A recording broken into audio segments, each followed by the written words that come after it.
The borderway station at Piedras Negras sits like a concrete tumor under sodium lights that turn everything the color of old bones. Midnight heat shimmers off asphalt, still radiating the day's punishment, while a convoy of commercial tankers idles behind a livestock hauler wrapped in blue poly sheeting.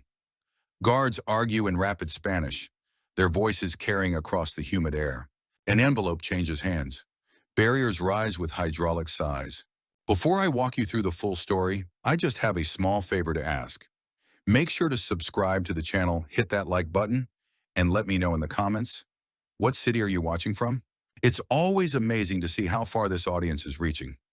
Luis Lucho, Navarro watches from his cab as the livestock truck crawls through the checkpoint, its diesel engine coughing black smoke into the oppressive air. At 40, he's been running cross-border fuel lanes long enough to recognize the signs of cargo that doesn't match the manifest. But tonight, something's different. A torn section of blue tarp flutters in the truck's passage, revealing stacked steel cages in the trailer's interior. Not livestock, human eyes staring back from the darkness, desperate and terrified. Lucho thought he was moving fuel, maybe a little hidden cartel money on the side, enough to pay for his daughter's university and his ex-wife Marta's medical bills. The $50,000 to $80,000 per completed run seemed like fair compensation for the risks involved, until the night he watched people rolled across the border in cages like cargo. Next morning at the fuel depot yard in Nuevo Laredo, rumors spread through the driver break room like spilled diesel. Chuy Hernandez, the livestock hauler from last night's convoy, was found shot 30 kilometers south of the border. His truck burned, cargo scattered, no witnesses. Someone mutters over coffee and stale pastries. Too many witnesses. Lucho understands the unspoken rule that governs their shadow economy. If you see more than you're paid to see, you don't live long enough to spend your earnings. The realization hits him like cold water. He's not just a fuel hauler supplementing his income with occasional smuggling runs. He's a cog in a machine that trades human lives alongside currency and cocaine. And witnesses to that trade have a tendency to disappear into unmarked graves in the Chihuahuan desert. Lucho's tanker rig sits in the depot like a 30,000-gallon steel whale, its chrome bumpers reflecting the harsh fluorescent lights of the maintenance bay. From the outside, it appears legitimate.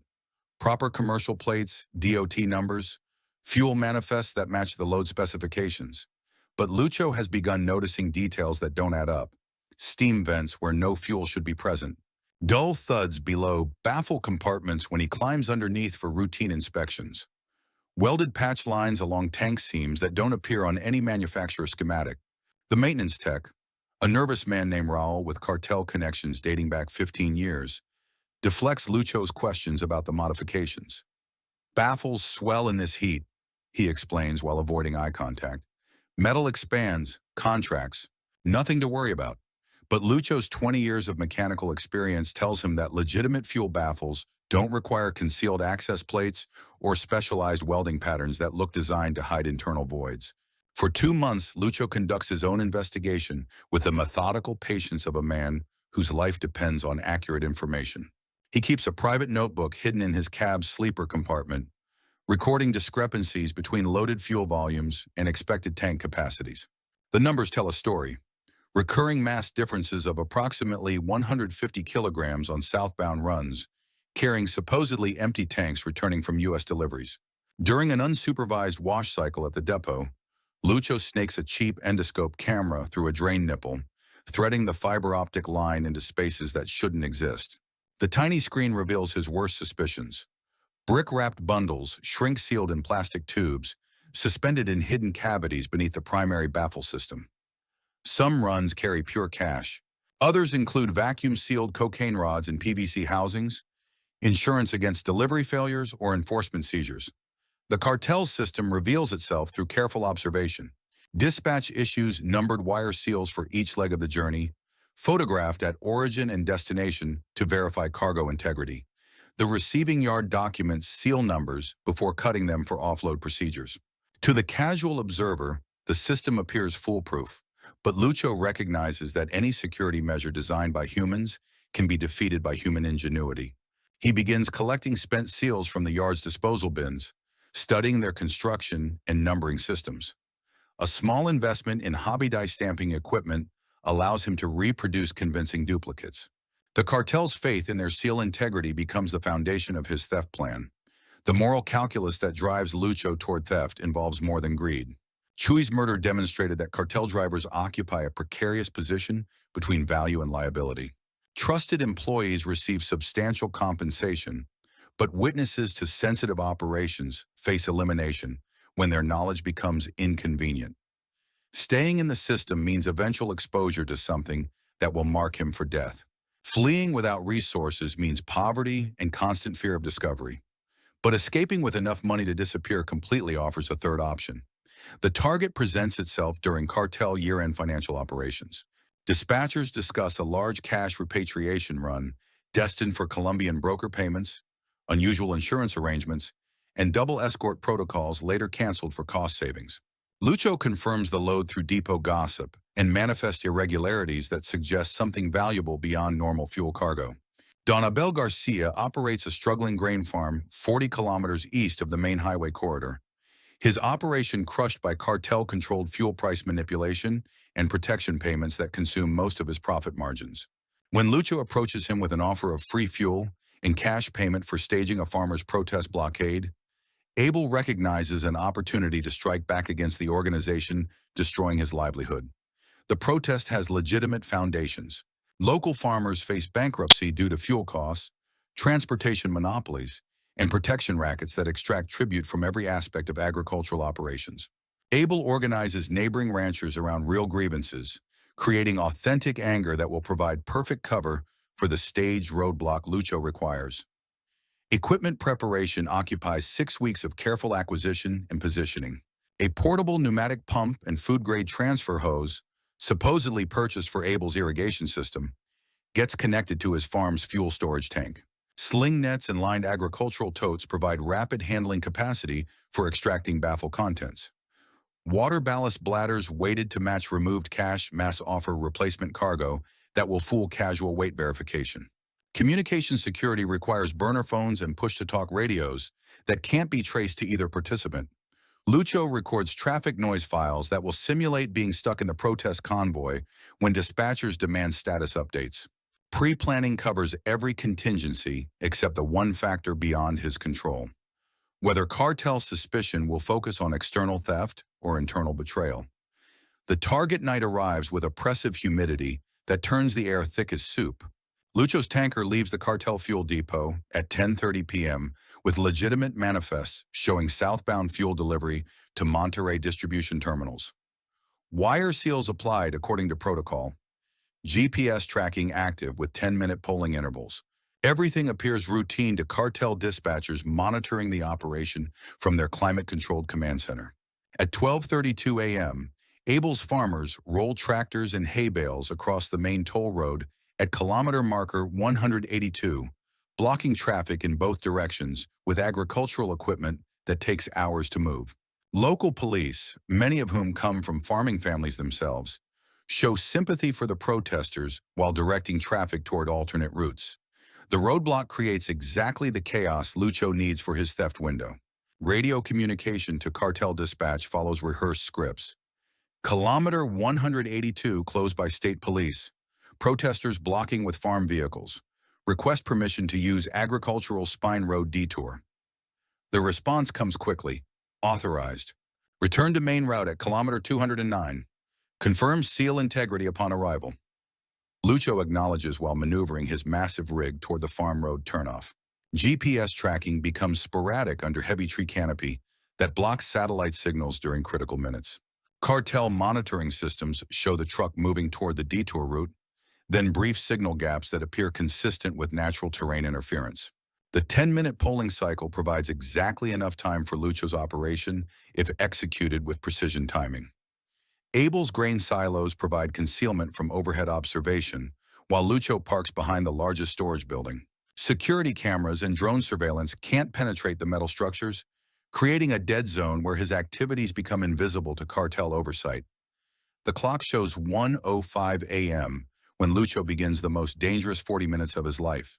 Fuel drainage requires careful measurement to avoid triggering volume alarms when the load reaches its destination.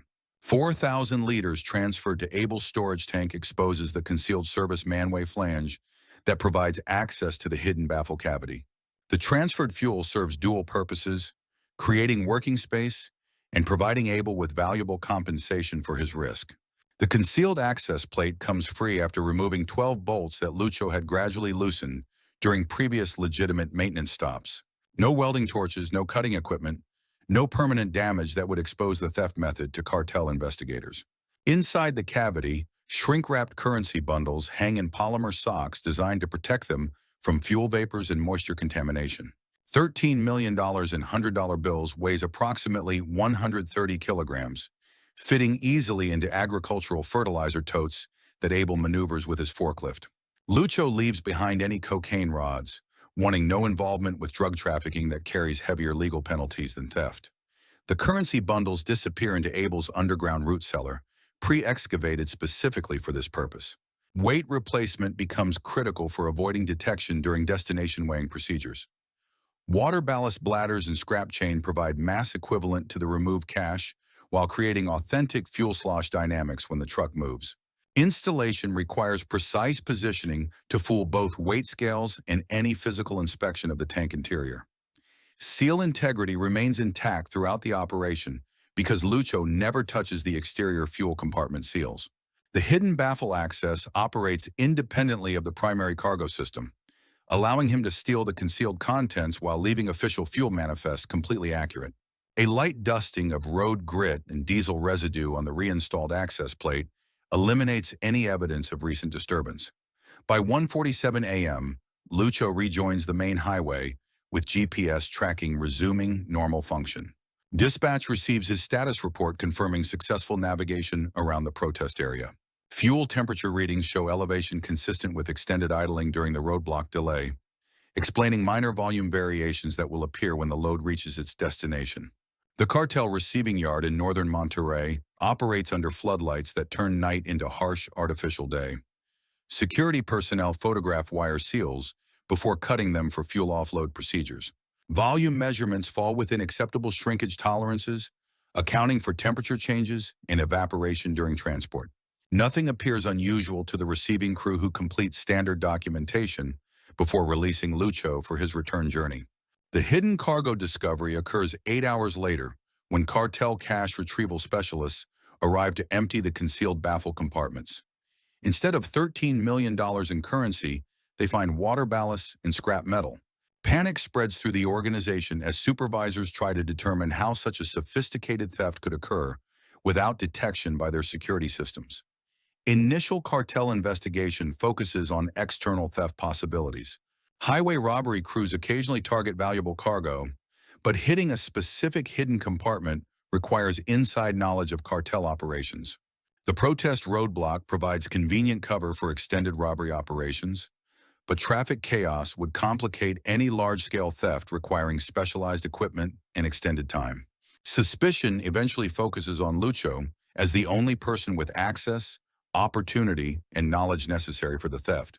36 hours after the discovery, cartel enforcers grab him from his apartment while neighbors watch from behind curtain windows. No one interferes. No one calls police. The rules of their neighborhood strictly prohibit witnessing cartel business. The interrogation occurs in a converted storage shed on the outskirts of Nuevo Laredo, where concrete walls muffle screams and industrial drainage systems wash away evidence. Sleep deprivation, beating, and water torture techniques break most subjects within hours. But Lucho's story remains consistent through repeated questioning.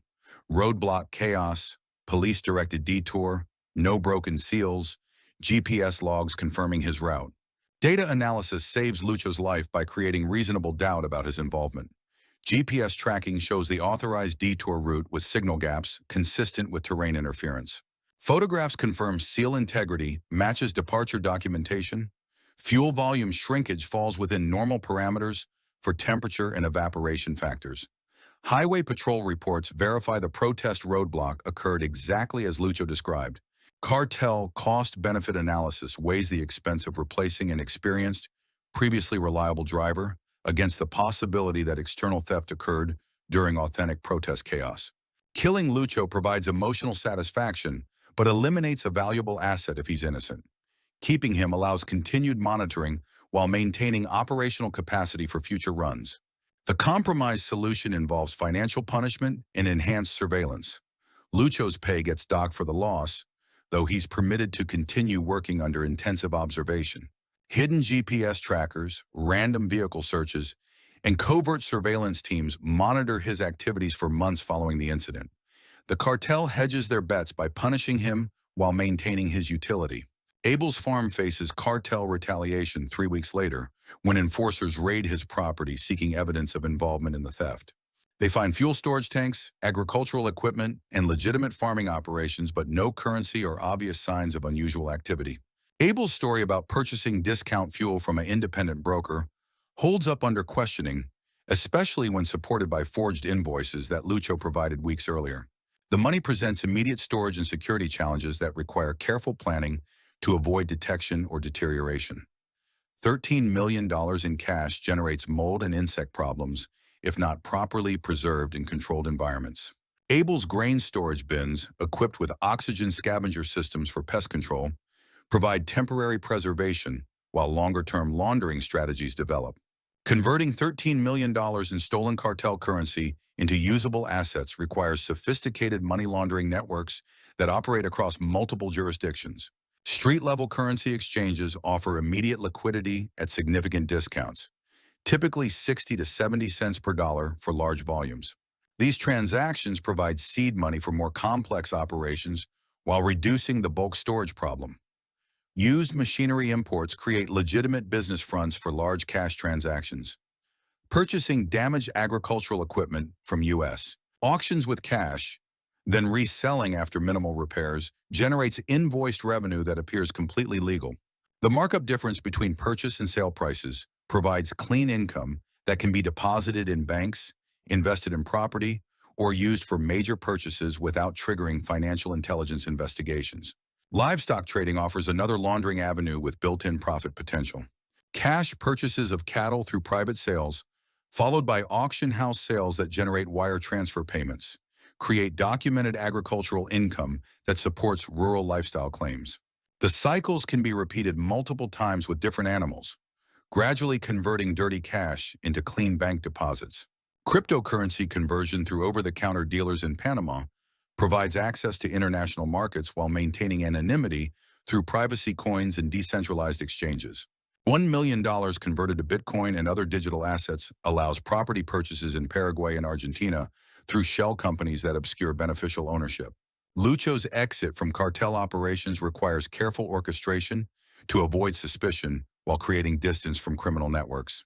A stage breakfire incident during a routine run provides justification for medical disability claims related to post-traumatic stress disorder. The cartel, happy to rotate potentially compromised drivers, agrees to disability payments and confidentiality arrangements that serve both parties' interests. Geographic relocation occurs gradually over 18 months as Lucho establishes agricultural business connections in Paraguay and northern Argentina. His background in fuel transport provides legitimate cover for involvement in agricultural fuel and fertilizer distribution, industries that frequently involve large cash transactions and cross-border commerce. The new identity emerges through careful document acquisition using family connections and bureaucratic corruption common throughout the region. Birth certificates, national identification cards, and business licenses create Rafael Mendoza, an agricultural fuel distributor with no connection to Luis Navarro or cross-border cartel operations. 18 months after the theft, Lucho operates a small but profitable fuel distribution company serving agricultural clients throughout the Paraguay-Argentina border region.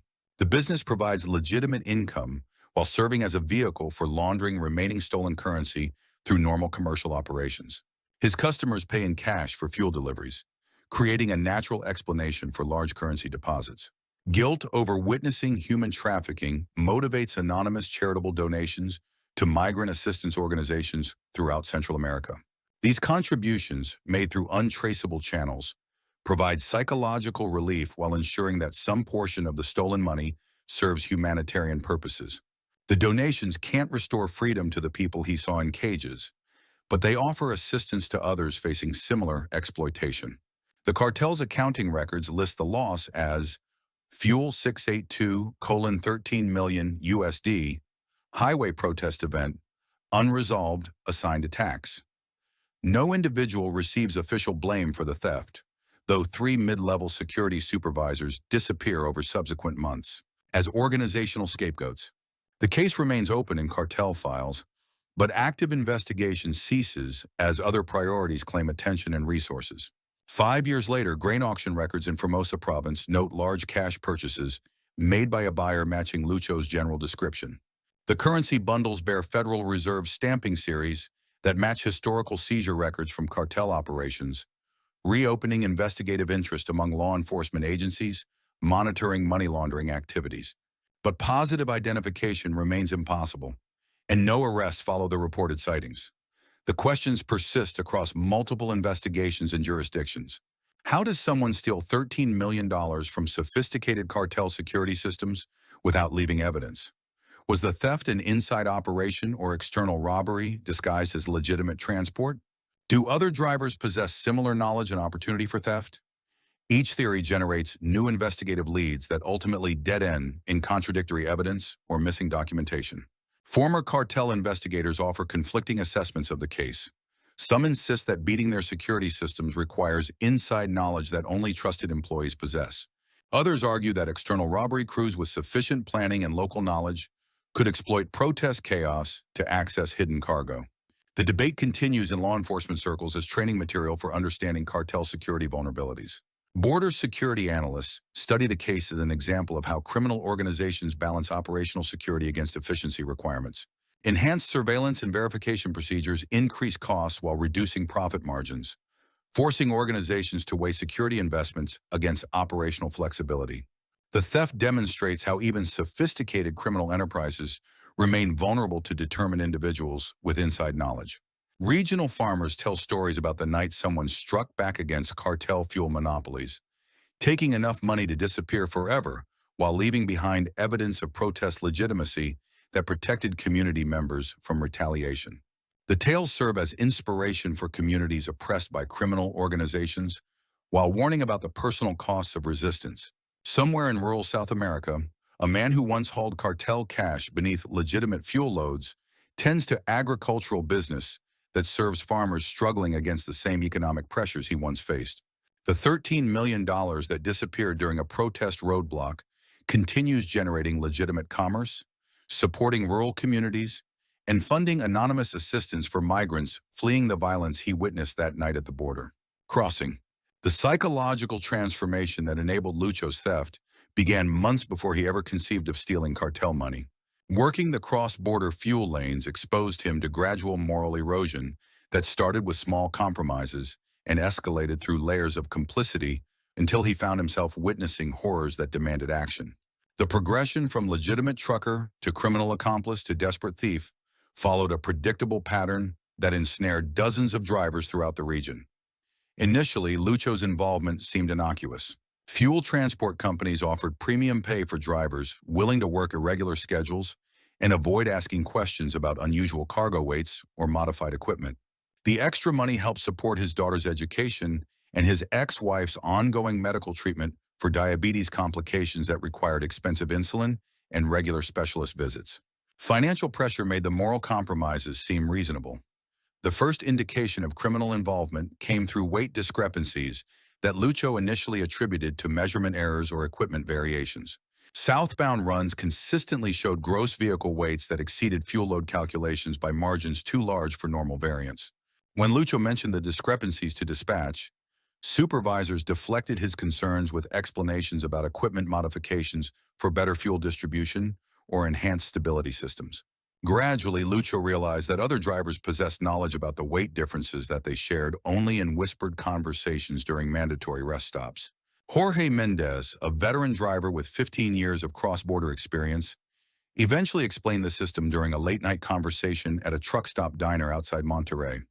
"The fuel pays for fuel," Jorge said over coffee and cigarettes. "The extra cargo pays for retirement." The extra cargo system operated through sophisticated modifications to standard fuel tanker designs that created hidden compartments accessible only through concealed service panels.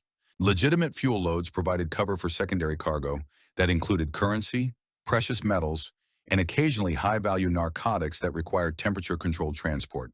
Drivers received substantial bonus payments for hauling the hidden cargo while maintaining plausible deniability about its existence. Cartel logistics coordinators recruited drivers through careful vetting processes that evaluated financial vulnerabilities, family situations, and psychological profiles that suggested reliability under pressure. Lucho's profile fit their requirements perfectly. Skilled operator with clean driving record, financial obligations that exceeded legitimate income potential, and family responsibilities that provided leverage for ensuring continued cooperation. The recruitment process involved gradual escalation of involvement and compensation that made backing out increasingly difficult. Initial runs carried minimal hidden cargo with correspondingly modest bonus payments. Successful completion led to larger loads and higher compensation, creating financial dependence that trapped drivers in the system. By the time drivers understood the full scope of their involvement, exiting meant losing substantial income while remaining vulnerable to retaliation for possessing operational knowledge. Security protocols governing the hidden cargo system reflected organizational sophistication that rivaled military logistics operations. Each shipment included numbered seals photographed at multiple stages, GPS tracking with real-time monitoring, weight verification at origin and destination, and coded communication protocols that allowed drivers to report problems without exposing sensitive information over radio channels. Driver compensation structures included base pay for fuel transport, plus percentage bonuses based on cargo value and delivery success rates. Experienced drivers like Lucho could earn 10 times their legitimate trucker income through cartel runs, but the money came with obligations that extended beyond simple transport. Drivers became informal intelligence assets who reported on law enforcement activities, competing criminal organizations, and potential security vulnerabilities throughout their routes. The human trafficking incident that triggered Lucho's moral awakening occurred during a routine convoy operation that involved multiple vehicle types carrying different cargo categories. Fuel tankers provided cover for the operation, while livestock haulers carried human cargo destined for labor exploitation or sex trafficking networks. The sight of caged people being transported like animals shattered Lucho's psychological defenses against acknowledging the true nature of his criminal involvement. Chuy Hernandez's murder served as a calculated demonstration of organizational ruthlessness designed to reinforce operational security among all convoy participants. The cartel's message was clear. Drivers who maintained proper operational discipline received protection and compensation, while those who became security risks faced elimination. The murder technique involved torture methods that extracted information before death, ensuring that organizational security remained intact even when individual security failed. The 2-month planning period before Lucho's theft involved extensive technical research that required skills developed through his mechanical background and access to information networks that existed within the trucking community. Understanding fuel tanker construction, hydraulic systems, seal technologies, and GPS tracking methods demanded technical knowledge that separated amateur criminals from sophisticated thieves capable of beating cartel security systems. Lucho's investigation of the hidden compartment system involved careful observation during legitimate maintenance activities that provided access to tanker interior components. He photographed weld patterns, measured void spaces, identified access points, and mapped security features through activities that appeared consistent with normal driver responsibilities for equipment inspection and maintenance reporting. The endoscope camera that revealed the hidden currency storage came from agricultural supply networks that served the farming community, where Lucho eventually recruited Abel Garcia as his accomplice. Farmers routinely used similar equipment for inspecting irrigation systems, grain storage facilities, and livestock veterinary procedures.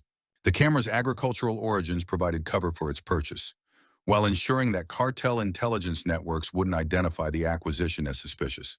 Seal duplication required understanding of cartel procurement procedures that sourced security devices from specific manufacturers using standardized specifications. Lucho's research revealed that the organization purchased seals in bulk quantities from industrial supply companies that served legitimate transportation industries. Obtaining compatible blank seals and numbering equipment required patience and careful sourcing through distributors who served multiple commercial sectors. The protest coordination with Abel Garcia exploited authentic agricultural grievances that provided perfect cover for staging the roadblock that enabled Lucho's theft.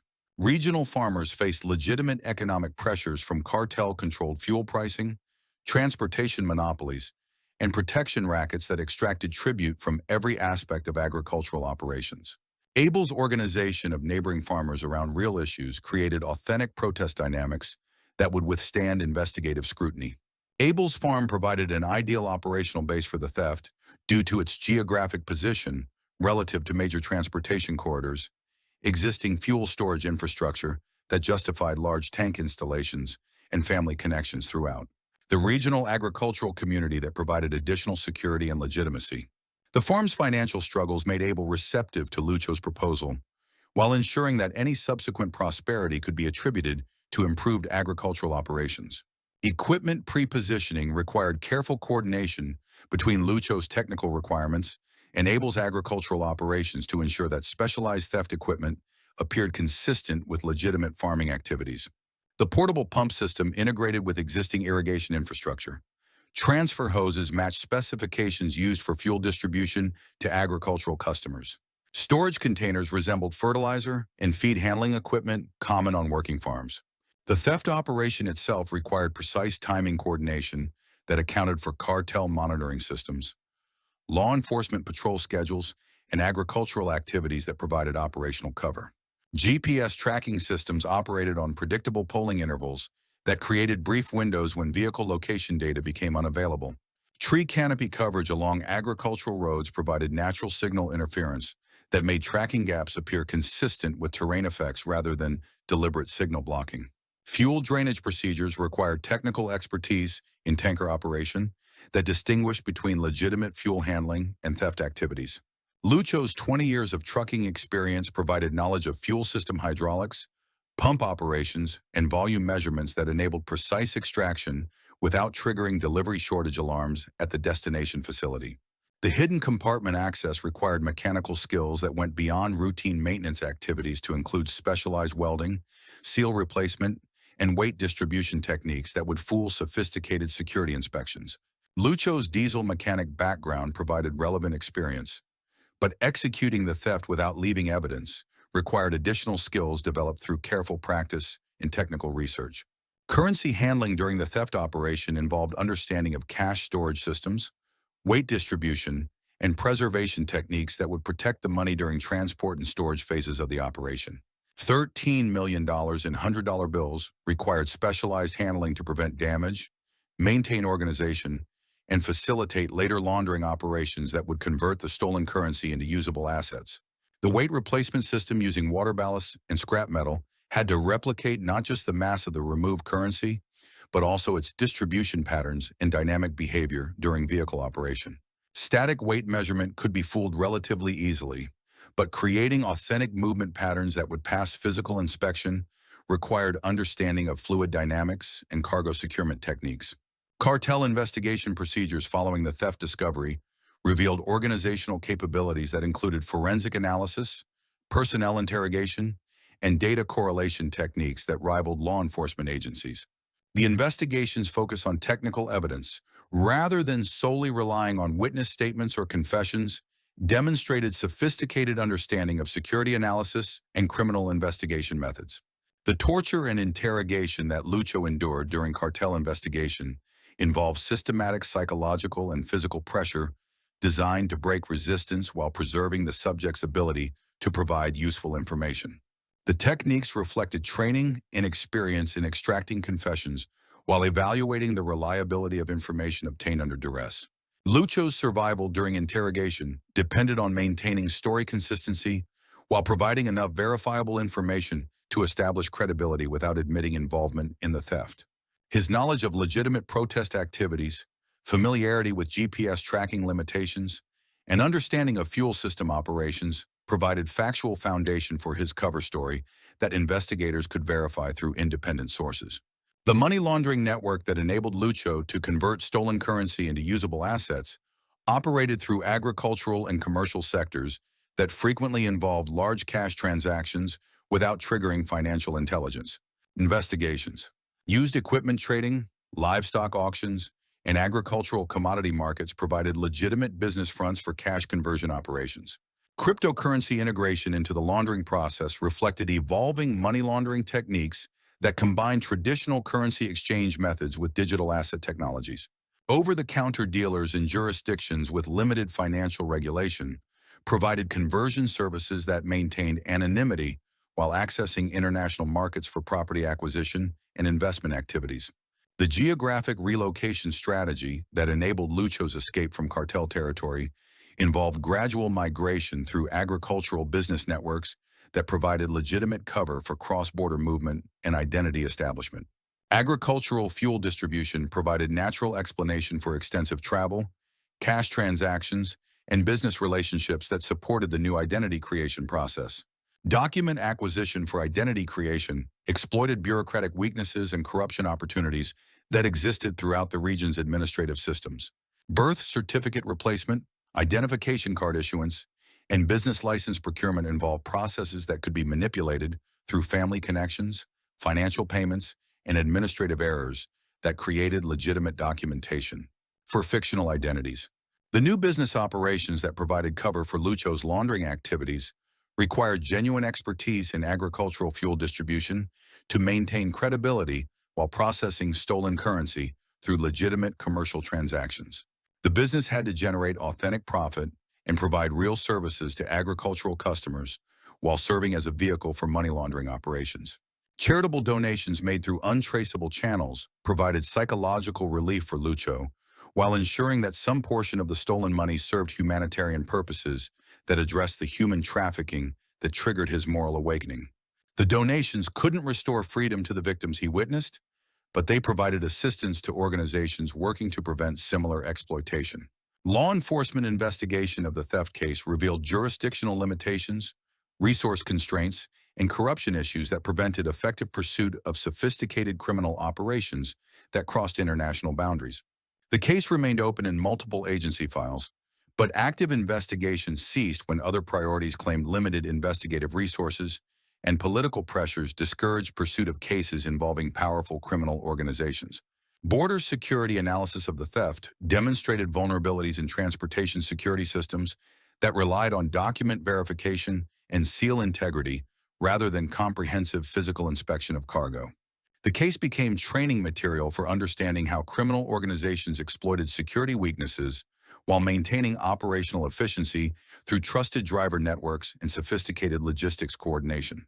Regional impact of the theft extended beyond immediate financial loss to affect cartel operations, driver recruitment, and security procedures throughout the organization's transportation network. Enhanced surveillance, modified procedures, and increased costs reduced operational efficiency while creating additional risks for legitimate drivers who became subject to increased scrutiny and suspicion. The legend that developed around Lucho's theft inspired other drivers, while warning about the personal costs of resistance against criminal organizations. Stories spread through trucking networks about someone who successfully struck back against cartel oppression, but the tales also emphasized the violence that followed and the necessity of permanent exile for anyone who challenged organizational authority.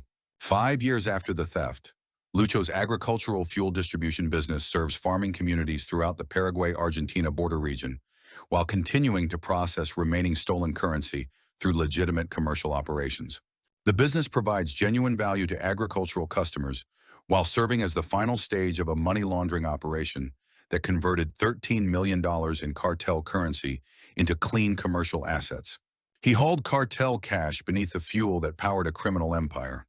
He saw people traded like freight cargo and drivers murdered for witnessing too much. One night he drove off route long enough to steal $13 million from the organization that controlled his life. No one ever proved his involvement, but the cartel still counts that load as missing.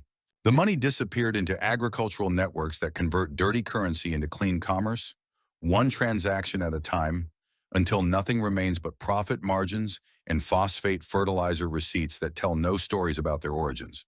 If you enjoyed this story, make sure to like the video, subscribe to the channel, and turn on notifications so you never miss the next one.